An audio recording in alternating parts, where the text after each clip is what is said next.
जय माताजी। राम राम सौ मित्रों ने। मित्रों अमारी YouTube channel super Gujarati story में तमारू हार्दिक स्वागत करिए छीए। मित्रों तारीख 10 जुलाई 2026 ना रोज जेठ वद 11 एटले के योगीनी एकादशी है।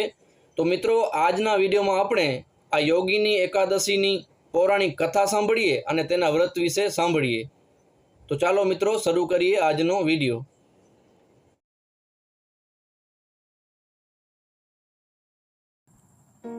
भारतीय पौराणिक कथाओं अने धर्मशास्त्रों में दरेक एकादशीનું પોતાનું એક આગવું અને અનોખું મહત્વ દર્શાવવામાં આવ્યું છે।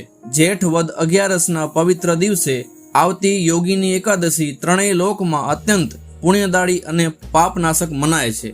પૌરાણિક કથા અનુસાર પ્રાચીન કાળમાં અલકાપુરી નામની નગરીમાં કુબેર નામનો એક અત્યંત શક્તિશાળી રાજા રાજ કરતો હતો।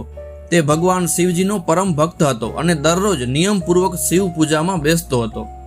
રાજા કુબેરની સેવામાં હેમમાલી નામનો એક યક્ષ હતો, જેનું મુખ્ય કામ દરરોજ માન સરોવરથી તાજા ફૂલો લાવીને રાજાને આપવાનું હતું। હેમમાલીની પત્ની વિશાલાક્ષી અત્યંત સ્વરૂપવાન અને સુંદર હતી।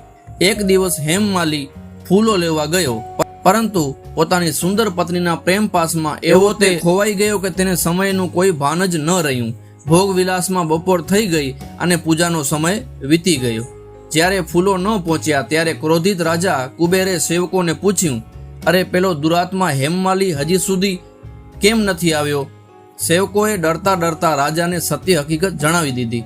આ સાંભળીને કુબેરનો ક્રોધ 7મા આસમાને પહોંચી ગયો અને તેણે હેમમાલીને તાત્કાલિક દરબારમાં બોલાવીને શ્રાપ આપ્યો, ઓ પાપી, તે કામાસક્ત બનીને મારા આરાધ્ય ભગવાન શિવજીનું ઘોર અપમાન કર્યું છે। હું તને શ્રાપ આપું છું કે તું તારી પત્નીના વિયોગમાં તરફડશે અને પૃથ્વીલોકમાં જઈને કોઢના રોગથી પીડાશે।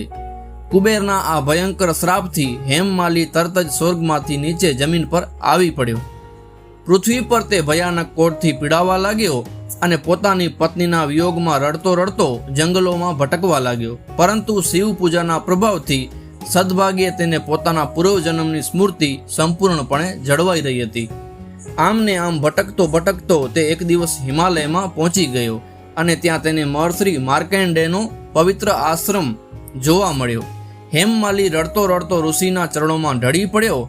તેણે ઋષિને પોતાની આખી વ્યથા સંભળાવી અને કરગરતા કહ્યું, હે મુનિવર, કૃપા કરીને મને આ ઘોર પાપ અને ભયંકર કષ્ટમાંથી મુક્તિ થવાનો કોઈ સચોટ ઉપાય બતાવો। ઋષિ માર્કંડેય અત્યંત દયાભાવથી કહ્યું, હે વત્સ, તું જેઠ માસના કૃષ્ણ પક્ષની એટલે કે જેઠ વદ 11ની યોગીની એકાદશીનું સંપૂર્ણ વિધિપૂર્વક અને પૂરી શ્રદ્ધાથી વ્રત કર। આ પવિત્ર વ્રતના પ્રભાવથી તારા તમામ પાપો ભસ્મીભૂત થઈ જશે અને તારો આ કોઢનો રોગ પણ કાયમ માટે મટી જશે। ઋષિના આ અમૃત સમાન વચનો સાંભળીને હેમમાલી અત્યંત પ્રસન્ન થયો। હેમમાલીએ શ્રદ્ધાપૂર્વક યોગીની એકાદશીનું વ્રત કર્યું અને તેના પ્રભાવથી તેનું શરીર ફરીથી પહેલા જેવું સુંદર અને નિરોગી બની ગયું। તે પોતાના અસલ સ્વરૂપમાં આવીને ફરીથી પોતાની પત્ની સાથે સુખેથી રહેવા લાગ્યો।